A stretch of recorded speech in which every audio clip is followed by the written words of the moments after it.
오늘도 하랑야담을 찾아주셔서 감사합니다. 구독과 좋아요로 응원 부탁드립니다. 항상 건강 조심하세요. 옛날 옛적 조선 선조 연간 한양에서 한참이나 떨어진 남부 산간의 한 고을 이야기입니다. 그 해도 그랬고 그 이듬해도 마찬가지였습니다. 하늘은 비를 주지 않았고 땅은 곡식을 내어주지 않았습니다. 3년째 이어진 흉년에 백성들의 얼굴에서는 생기가 사라졌지요. 마을마다 유랑민이 넘쳐났습니다. 자식을 팔아낀 이를 때우고 형제가 서로 돌아서는 일이 다반사였습니다. 이 시절 가난은 죄였습니다. 굶주린 배를 움켜쥐고 신음하는 소리조차 다른 이들에겐 불편한 죄악이었지요. 그런데 이상한 일이었습니다. 그토록 메마르던 땅에서 유독 한 곳만은 샘물이 마르지 않았지요. 마을 뒷산 큰 바위 아래 그곳에서만 물이 솟아났습니다. 마을 사람들은 수군거렸습니다. 저 샘물은 예사롭지 않다네. 밤마다 흰 그림자가 산을 오르내린다더군. 누군가는 산신의 노여움이라 했고 누군가는 복을 가져올 징조라 했습니다. 하지만 아무도 그 진실을 알지 못했지요. 그 고을에 돌쇠라는 머슴이 살고 있었습니다. 이름도 변변찮은 돌쇠는 상민 이하의 신분으로 날품팔이를 하며 하루하루를 연명하고 있었지요. 아침이 오면 남의 집밭을 갈고 해가 지면 움막으로 돌아가 좁쌀죽 한 그릇으로 저녁을 때우는 것이 그의 일상이었습니다. 돌쇠는 말수가 적었습니다. 햇볕에 새까맣게 그을린 얼굴에는 늘 무표정이 가득했지요. 단단한 체구와 성실한 일솜씨 덕분에 품삯을 받는 데에는 문제가 없었으나 그 누구도 돌쇠에게 정을 붙이지는 않았습니다. 하지만 마을 사람들이 모르는 것이 하나 있었습니다. 돌쇠는 남모르게 인정이 많은 사람이었지요. 길가에 쓰러진 들개에게 자신의 밥을 나눠주고 홀로 된 노파의 지게를 대신 져주는 일이 잦았습니다. 그런 돌쇠의 삶의 변화가 찾아올 줄은 그 누구도 몰랐습니다. 그 무렵 고을에는 한 처녀에 관한 소문이 돌고 있었습니다. 연화라는 이름의 그 처녀는 거지로 떠돌며 하루하루를 버티고 있었지요. 나이는 20살 남짓으로 보였으나 그녀의 눈빛은 그보다 훨씬 깊고 어두웠습니다. 말이 적고 표정이 없는 연화를 보며 사람들은 수군거렸습니다. 저 계집은 팔자가 사나워 함께하면 화를 부른다더군. 저 애가 머무는 곳마다 불길한 일이 생긴다네. 실제로 연화가 잠시 머물렀던 주막에서는 불이 났고 그녀에게 밥을 준 농가는 소가 죽었다는 소문이 파다했습니다. 진실이 무엇이든 사람들은 연화를 피했고 돌을 던졌지요. 하지만 연화의 손목에는 낡은 오방색 실끈이 감겨 있었습니다. 그것이 무엇을 의미하는지 아무도 물어보지 않았습니다. 어느 날 저녁 일을 마치고 돌아가던 돌쇠는 마을 어귀에서 쓰러진 연화를 발견했습니다. 연화는 의식을 잃은 채 땅바닥에 널브러져 있었지요. 옆에는 돌멩이들이 흩어져 있었습니다. 누군가 그녀에게 돌을 던진 흔적이었습니다. 마을 사람들은 그 앞을 지나가면서도 외면했습니다. 어떤 이는 침을 뱉고 지나갔고 어떤 이는 화를 부를까 두려워 멀리 돌아갔지요. 돌쇠는 잠시 멈춰 섰습니다. 연화의 손목에 감긴 오방색 실끈이 눈에 들어왔습니다. 낡고 헤어진 실끈이었으나 묘하게도 그의 시선을 붙잡았지요. 그때였습니다. 마을 어른 하나가 돌쇠에게 다가와 말했습니다. 돌쇠, 너마저 저 계집에게 정을 주려고 드는 게 아니겠지. 저 애는 요물이야. 가까이 하면 안 돼. 하지만 돌쇠의 발은 이미 연화를 향해 움직이고 있었습니다. 우직한 그의 마음 속에서 무언가가 꿈틀거리기 시작했지요. 돌쇠는 연화를 등에 업고 자신의 움막으로 향했습니다. 마을 사람들은 그런 돌쇠를 보며 혀를 찼습니다. 저 바보 같은 놈이 결국 제 발로 화를 불러들이는구나. 거지를 들이면 집안이 망한다는 걸 모르나. 하지만 돌쇠는 아랑곳하지 않았습니다. 움막에 도착한 그는 연화를 자신의 자리에 눕히고 물을 떠다 입술을 적셔 주었지요. 얼마 후 깨어난 연화는 돌쇠를 물끄러미 바라보았습니다. 그 눈빛에는 의아함과 경계심이 뒤섞여 있었습니다. 돌쇠는 말없이 좁쌀죽 한 그릇을 내밀었습니다. 연화는 망설이다가 조심스럽게 죽을 받아들었지요. 그날 밤 돌쇠의 마음에는 처음으로 망설임이 깃들었습니다. 과연 자신이 한 선택이 옳은 것일까? 하지만 그 망설임은 오래 가지 않았습니다. 다음 날 아침 마을 어른들이 돌쇠의 움막으로 찾아왔습니다. 돌쇠, 저 계집을 당장 내쫓아라. 안 그러면 너도 이 마을에서 쫓겨날 줄 알아. 돌쇠는 고개를 저었습니다. 이 사람은 아무 잘못도 하지 않았습니다. 다만 배가 고팠을 뿐이지요. 어른들은 화를 내며 돌아갔습니다. 하지만 돌쇠는 연화를 내치지 않았습니다. 그날 저녁 돌쇠는 자신의 밥을 절반으로 나누어 연화에게 건넸습니다. 연화는 처음에는 사양했으나 돌쇠의 진심 어린 눈빛을 보고는 조용히 받아들였지요. 왜 저를 도와주시는 겁니까? 연화의 물음에 돌쇠는 잠시 생각하다가 대답했습니다. 배고픈 사람에게 밥을 주는 게 그리 큰 일입니까? 그날 밤 돌쇠는 기이한 꿈을 꾸었습니다. 하얀 빛이 움막을 가득 채우고 어디선가 노랫소리가 들려왔지요. 그 꿈의 의미를 돌쇠는 알 수 없었으나 가슴 한편이 묘하게 따뜻했습니다. 사흘째 밤 돌쇠는 다시 꿈을 꾸었습니다. 이번에는 흰머리 노파가 나타났습니다. 노파는 산신령처럼 신령스러운 기운을 풍기며 돌쇠 앞에 섰지요.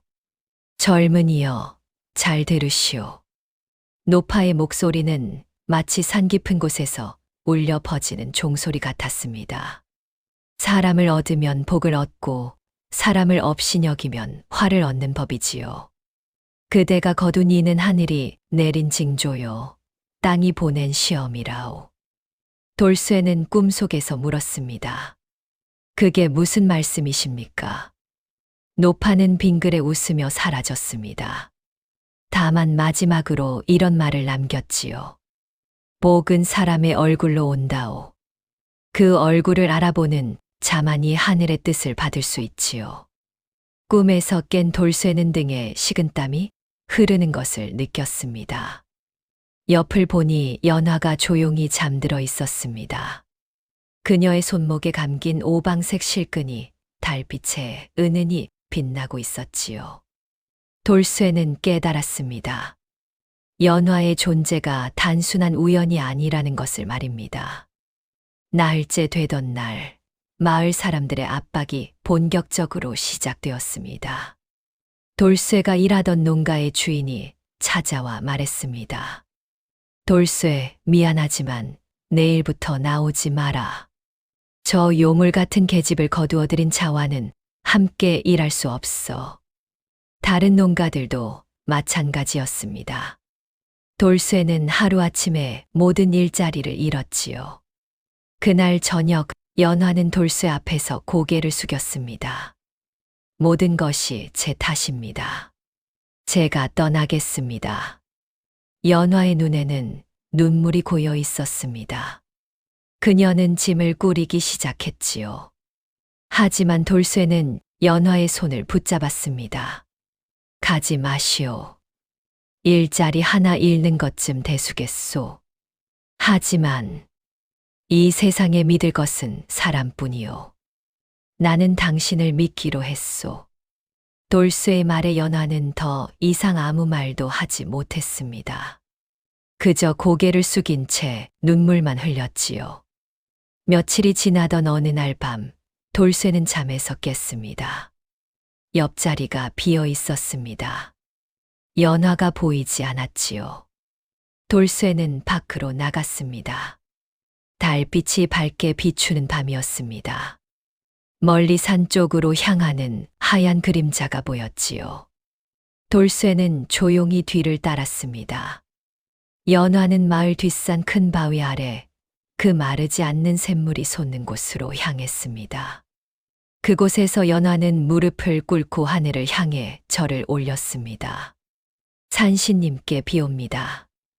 이 못난 계집이 한 가지 소원을 빌고자 하옵니다.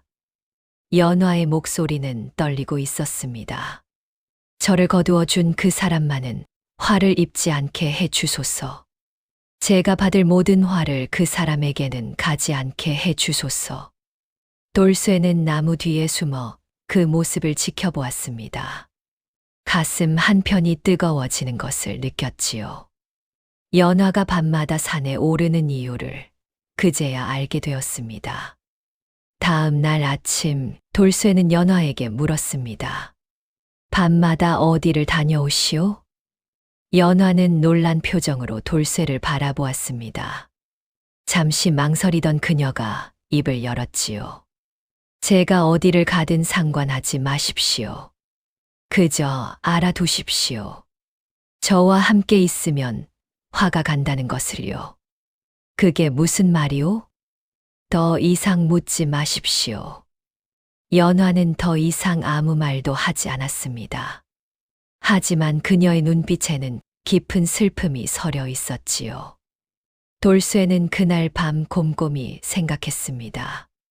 마을 사람들의 말, 노파의 꿈, 연화의 기도, 모든 것이 하나로 이어지는 것 같았습니다. 그리고 마침내 결심했습니다.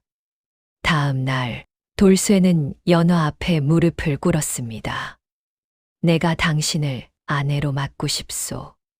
비록 혼례도 제대로 못 올리는 형편이지만 내 마음만은 진심이요.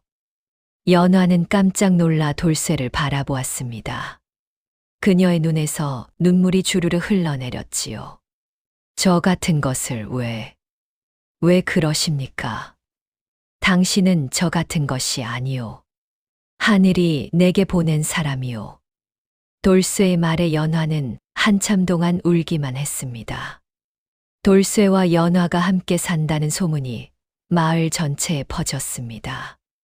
마을 어른들은 분노했습니다.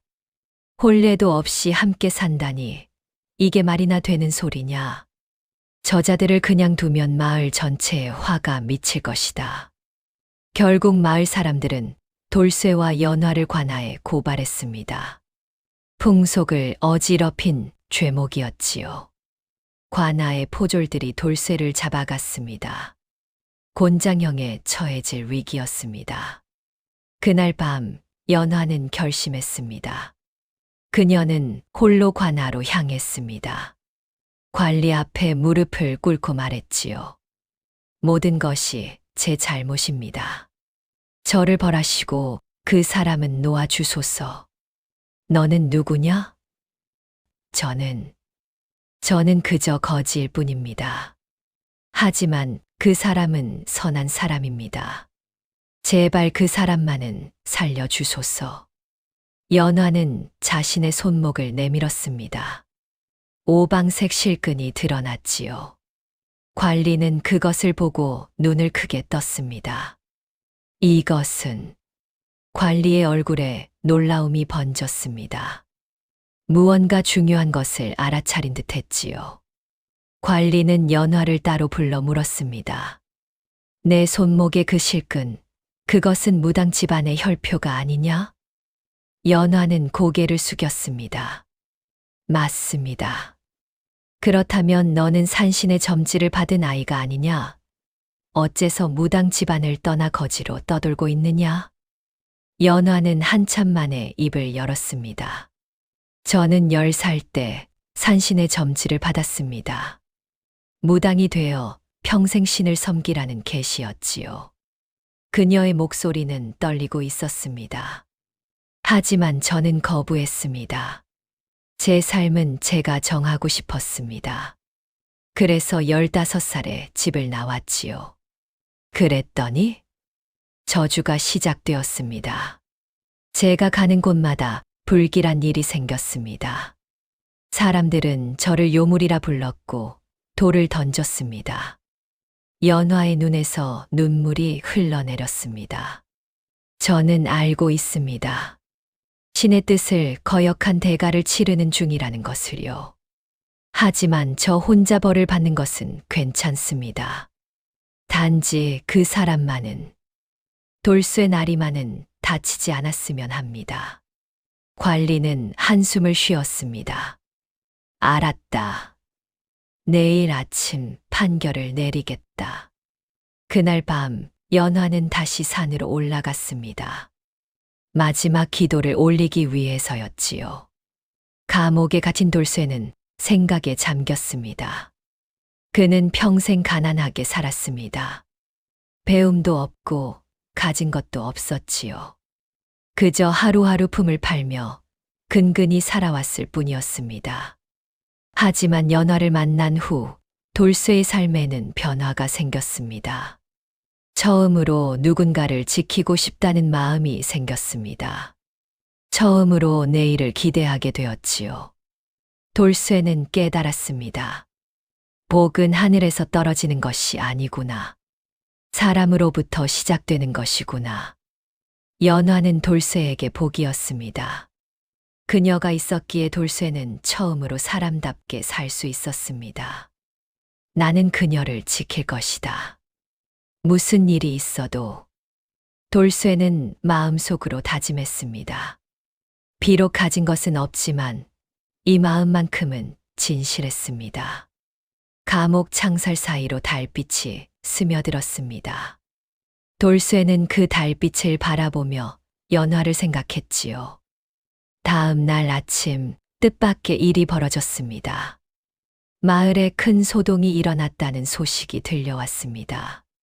관리는 급히 현장으로 향했고 돌쇠도 포졸들에 이끌려 그곳으로 갔지요. 마을 뒷산에서 산사태가 일어났습니다. 비가 온 것도 아니었는데 갑자기 땅이 무너진 것이었지요. 마을 사람들은 두려움에 떨었습니다. 산신님의 노여움이다. 우리 마을에 무슨 일이 생기는 것 아니냐. 관리와 마을 사람들이 현장으로 달려갔습니다. 그곳은 바로 돌쇠의 움막 아래쪽이었지요. 그런데 놀라운 광경이 펼쳐졌습니다. 무너진 땅 밑에서 황금빛 광석이 드러난 것이었습니다. 금맥이었습니다. 마을 전체가 술렁거렸습니다. 금이다, 금맥이다. 저것을 보라, 저렇게 큰 금맥이라니. 관리는 급히 사람을 시켜 금맥의 크기를 확인했습니다. 어림잡아도 수백 냥은 거뜬히 나올 만한 규모였지요. 그런데 더욱 기이한 것은 그 금맥이 시작된 지점이었습니다. 바로 연화가 밤마다 기도를 올리던 큰 바위 아래 마르지 않는 샘물이 솟던 그곳이었습니다. 마을 사람들의 눈빛이 변했습니다. 두려움은 사라지고 탐욕이 그 자리를 차지했지요. 저 금은 마을의 것이다. 돌쇠 따위가 가질 수는 없다. 마을 유지들이 모여 회의를 열었습니다. 금맥은 돌쇠의 움막 근처에서 발견되었소. 하지만 돌쇠는 이 마을의 머슴일 뿐이요. 맞소. 게다가 요물 같은 계집을 거두어들여 마을의 풍속을 어지럽힌 죄인이 아니오? 그렇다면 저 금맥은 마을 공동의 재산으로 해야 하지 않겠소. 유지들은 음모를 꾸미기 시작했습니다. 한편 그들은 연화를 공격할 방법을 찾았습니다. 생각해 보시오. 저 계집이 온 뒤로 이상한 일이 계속 일어나지 않았소. 마르지 않는 샘물도, 갑작스러운 산사태도, 그리고 금맥의 발견도 모두 저 계집과 관련이 있소. 저것은 요물이오. 저 계집이 금맥을 숨기고 있다가 드러나게 만든 것이 틀림없소. 말도 안 되는 논리였지만 사람들은 귀를 기울였습니다. 탐욕의 눈이 먼 자들에게 논리는 필요 없었지요. 마을 유지들은 관아에 청원서를 올렸습니다. 연화라는 계집은 요술을 부리는 요물입니다. 저것을 엄히 다스려야 합니다. 그리고 금맥은 마을 공동의 재산으로 인정해 주십시오. 관리는 난처한 표정을 지었습니다. 그는 연화의 정체를 알고 있었지요. 하지만 마을 전체가 들고 일어난 상황에서 어찌할 도리가 없었습니다. 돌쇠는 감옥에서 이 모든 소식을 들었습니다. 분노가 치밀어 올랐지요. 이틀째 되던 날, 뜻밖의 사람이 돌쇠를 찾아왔습니다. 마을의 부자 김진사였습니다. 돌쇠, 내가 너를 도와주겠다. 무슨 말씀이십니까? 내가 관아에 돈을 대고 너를 풀어주겠다. 그리고 저 금맥의 3분의 1을 내게 주겠다. 돌쇠의 눈이 빛났습니다. 하지만 김진사의 다음 말에 그 빛은 사라졌지요. 대신 조건이 있다. 저 요물 같은 계집과 헤어져라. 그리고 내 딸과 혼인해라. 돌쇠는 고개를 저었습니다. 그럴 수는 없습니다. 이 어리석은 놈아, 지금 내가 처한 상황을 모르느냐? 저 계집 때문에 너는 곤장을 맞고 금맥마저 빼앗길 판이다. 그래도 안 됩니다. 김진사는 화를 내며 돌아갔습니다. 그날 밤 돌쇠는 다시 꿈을 꾸었습니다. 흰머리 노파가 나타나 미소 지으며 말했지요. 잘하였다. 진짜 복은 사람을 저버리지 않는 마음에서 온다. 사흘째 아침 관리가 판결을 내렸습니다. 돌쇠와 연화는 풍속을 어지럽힌 죄로 곤장 30대에 처한다. 그리고 금맥은 관아에서 관리하되 발견자인 돌쇠에게 10분의 1을 나누어 준다. 마을 유지들이 들고 일어났습니다. 이게 무슨 말씀이십니까? 저 요물을 엄히 다스려야 하지 않습니까? 관리는 단호하게 말했습니다. 요물이라는 증거가 있느냐? 내가 보기에 연화는 산신의 점지를 받은 신녀다. 함부로 대하면 오히려 화를 부를 것이다. 하지만 더 이상 말을 꺼내지 마라. 이것이 최종 판결이다. 마을 유지들은 물러갔으나 그들의 눈빛에는 악의가 가득했습니다. 그날 저녁 돌쇠와 연화는 곤장을 맞았습니다. 피가 흘렀지만 두 사람은 신음 하나 내지 않았지요. 곤장형이 끝난 후 관리는 조용히 두 사람을 불렀습니다. 너희는 3일 안에 이 고을을 떠나라.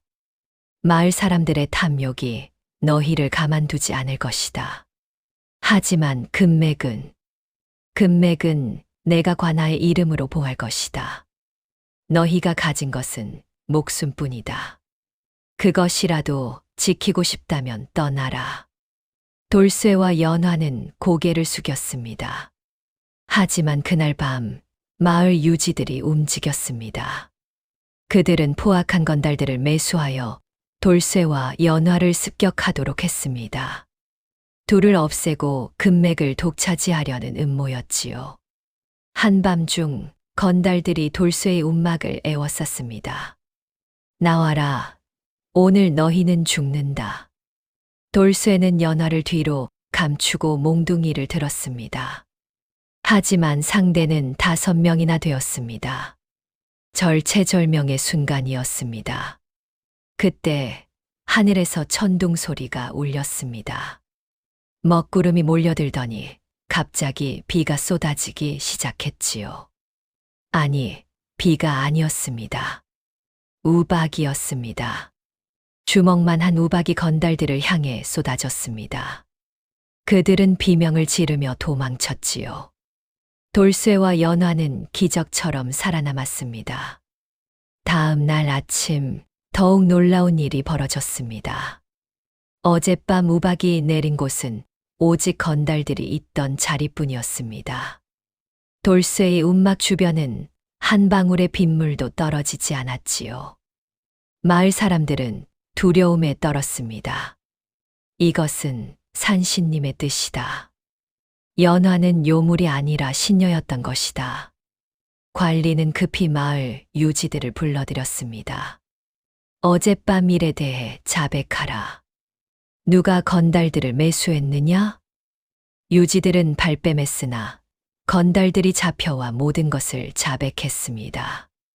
김진사와 박부자 그리고 최영감이 우리에게 돈을 주고 돌쇠를 죽이라 했습니다. 진실이 드러났습니다. 관리는 세 사람을 즉시 잡아들였습니다. 너희들은 탐욕에 눈이 멀어 살인을 교사했다. 이는 큰 죄다. 한편 관리는 연화를 따로 불러 물었습니다. 내가 산신에게 무엇을 빌었느냐? 연화는 고개를 숙이고 대답했습니다. 저는 단지 돌쇠 나리가 화를 입지 않게 해달라고 빌었을 뿐입니다. 관리는 고개를 끄덕였습니다. 알겠다. 내 기도가 산신에게 닿았구나. 그리고 산신은 내 진심을 알아주었다. 그는 돌쇠와 연화를 앞에 세우고 말했습니다. 너희의 마음이 진실했기에 하늘이 도왔다. 이제 너희는 자유다. 마을 유지 3명은 엄한 벌을 받았습니다. 살인 교사죄로 곤장백대와 유배형에 처해졌지요. 그들의 재산은 몰수되어 관하로 귀속되었습니다. 마을 사람들은 그제야 정신을 차렸습니다. 우리가 큰 잘못을 저질렀구나. 돌쇠와 연화를 요물이라 몰아붙였지만 진짜 요물은 우리의 탐욕이었어. 많은 사람이 돌쇠와 연화 앞에 나와 사죄했습니다. 용서해 주시오. 우리가 눈이 멀어 당신들을 괴롭혔소. 돌쇠는 말없이 고개를 끄덕였습니다. 연화는 조용히 눈물을 흘렸지요. 한편 관리는 돌쇠를 불러 말했습니다. 내가 받을 금맥의 몫을 10분의 3으로 늘려주겠다. 그리고 이 고을의 땅 열맞이기를 하사한다. 감사합니다. 나리. 감사할 것 없다. 이것은 내가 마땅히 받아야 할 것이다. 내가 사람을 저버리지 않았기에 하늘도 너를 저버리지 않은 것이다. 관리는 연화를 보며 덧붙였습니다. 그리고 연화, 너는 이제 산신의 저주에서 벗어났다. 내가 진심으로 누군가를 위해 기도했을 때 산신은 내 마음을 받아들인 것이다. 연화의 손목에 감긴 오방색 실끈이 저절로 풀어져 땅에 떨어졌습니다. 긴 저주가 끝난 순간이었지요. 그로부터 한 해가 지났습니다. 돌쇠는 받은 금과 땅으로 작은 농가를 이루었습니다. 더 이상 머슴이 아닌 분홍이 된 것이었지요. 연화는 돌쇠의 아내가 되어 평온한 삶을 살았습니다. 더 이상 거지도 요물도 아니었습니다. 그저 한 남자의 아내이자 마을의 한 구성원일 뿐이었지요. 마을 사람들은 두 사람을 존중했습니다. 이제 아무도 연화를 요물이라 부르지 않았습니다. 어느 겨울날 첫눈이 내렸습니다. 돌쇠와 연화는 나란히 마당을 쓸며 이야기를 나누었습니다. 당신을 만나지 않았다면 어찌 되었을까요? 연화의 물음에 돌쇠가 대답했습니다. 나도 당신을 만나지 않았다면 그저 머슴으로 살다 죽었겠지요. 하지만 당신은 저를 거두어 주셨어요. 당신이 사람이었기 때문이요. 그것으로 충분했소. 두 사람은 조용히 미소 지었습니다. 옛말에 이런 말이 있습니다. 복은 사람을 가려오고 업신여김은 화가 되어 돌아온다고 말이지요. 돌쇠는 사람을 사람으로 대했고 그 진심이 하늘에 닿았습니다. 마을 사람들은 탐욕에 눈이 멀어 사람을 없이 여겼고 그 대가를 치렀지요. 진정한 복은 금이나 재물이 아니라 사람을 향한 진심에서 비롯된다는 것을 이 이야기는 우리에게 가르쳐 줍니다. 하늘은 진심을 알아보고 땅은 선한 마음을 기억합니다. 그러니 사람을 대할 때 진심을 다하고 어려운 일을 외면하지 마십시오. 언젠가 그 진심이 큰 복이 되어 돌아올 것입니다. 다음 영상을 빠르게 만나보시려면 좋아요와 구독을 눌러주세요. 그럼 더 재미있는 영상으로 찾아뵙겠습니다. 모두 행복한 하루 보내세요.